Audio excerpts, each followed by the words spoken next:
Well, good morning. Thanks for joining us today on this lovely Friday, and welcome to the Illinois House Republicans Weekend Review press conference. My name is State Representative Ryan Spain from the 73rd District in Peoria.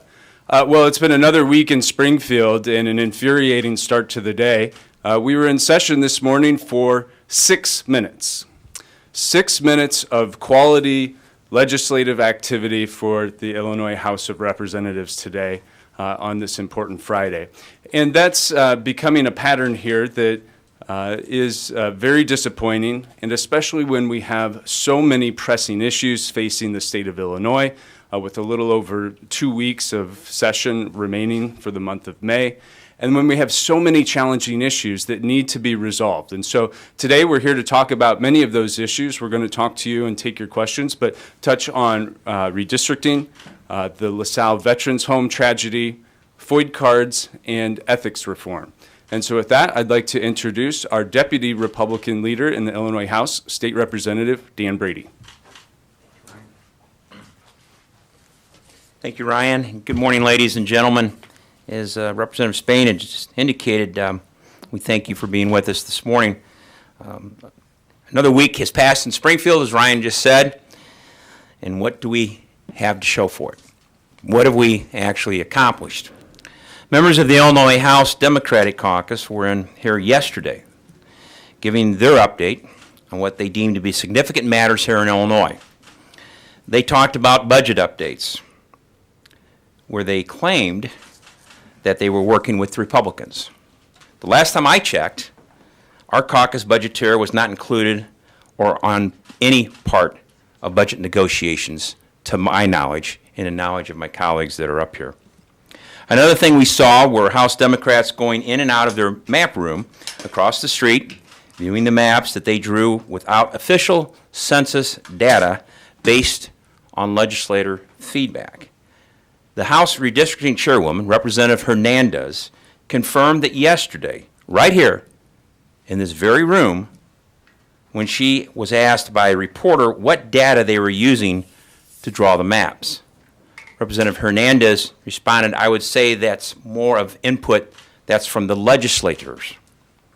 The maps that are being drawn across the street that members in the House Democratic Caucus have confirmed they've seen, and that will most likely be introduced early next week, are being drawn by legislators.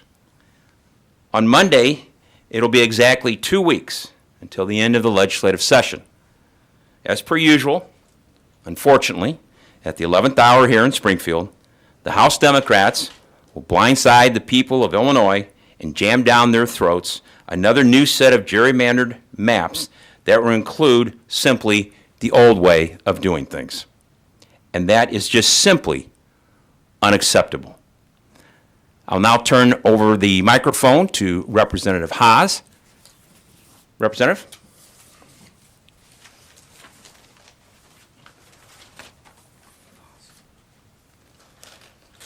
Good morning. I'm State Representative Jackie Haas, and I represent the 79th District, which includes portions of Kankakee, Will, and Grundy counties. Not far from where I live is the Manteno Veterans Home, where the state of Illinois is tasked with the privilege of caring for our heroes in their final years. Unfortunately, as we have learned, the current administration has not lived up to this solemn responsibility. While questions certainly remain, this week we learned more about this mismanagement of the COVID-19 outbreak at the LaSalle Veterans Home, and several things are clear. The failure to protect our state's veterans didn't start with the COVID-19 pandemic. Known issues in the Department of Veterans Affairs went unaddressed, and a key administrative position has gone unfilled for nearly a year and a half. The executive branch failed to provide effective oversight of agency operations, resulting in a total failure of the department to ensure the appropriate and effective infection control protocols were in place. Many of the failures that contributed to the deaths at the LaSalle aren't specific to that specific facility. There are problems at all of the veterans' homes. The deaths of 36 residents at the LaSalle were a tragedy. And devastatingly, these deaths weren't an isolated incident. In total, 76 of our nation's heroes have lost their lives to the COVID-19 during outbreaks at all 3 of the veterans' homes. Today, we are calling for more hearings and further investigation to get to the bottom of this grossly negligent failure and ensure that it doesn't happen again. Considering what we know about the handling of the outbreak at LaSalle, it's time to get a more complete picture of how the Department of Veterans Affairs has handled the COVID-19 pandemic across the board. Our nation's heroes deserve better. Now I will turn the microphone over to Representative Chris Voss.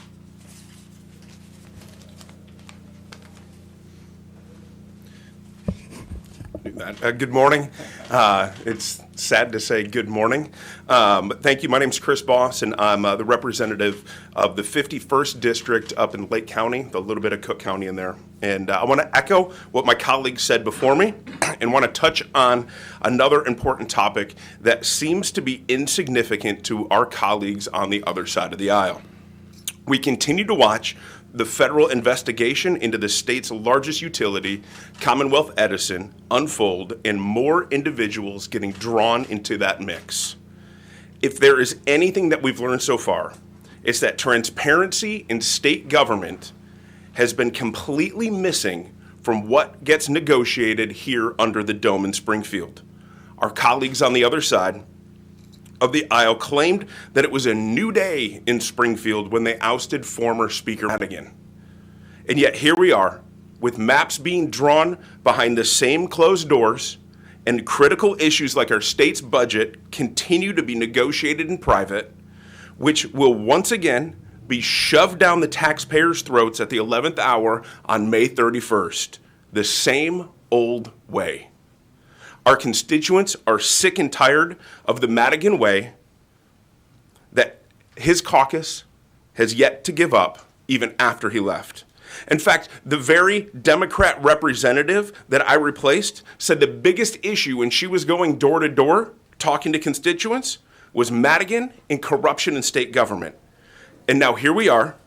We've not done a thing to move ethics reform forward in our state.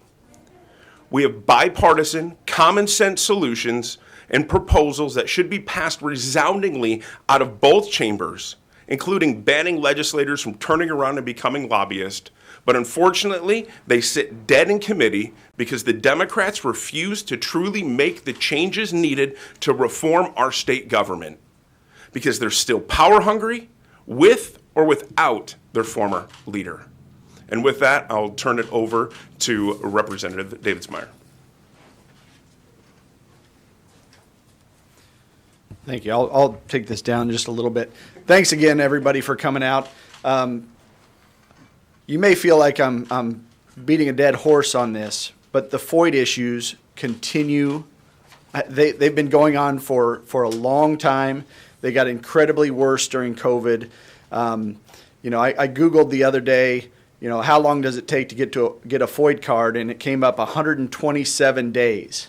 Now that was as of March 5th, I think that was the most recent number they had, but they're still way behind, right? I have constituents that I've helped get a FOID card that have been waiting 13 months, right? It's absolutely crazy. And here's the craziest part. My wife's from Ohio. She moved to Illinois when we got married.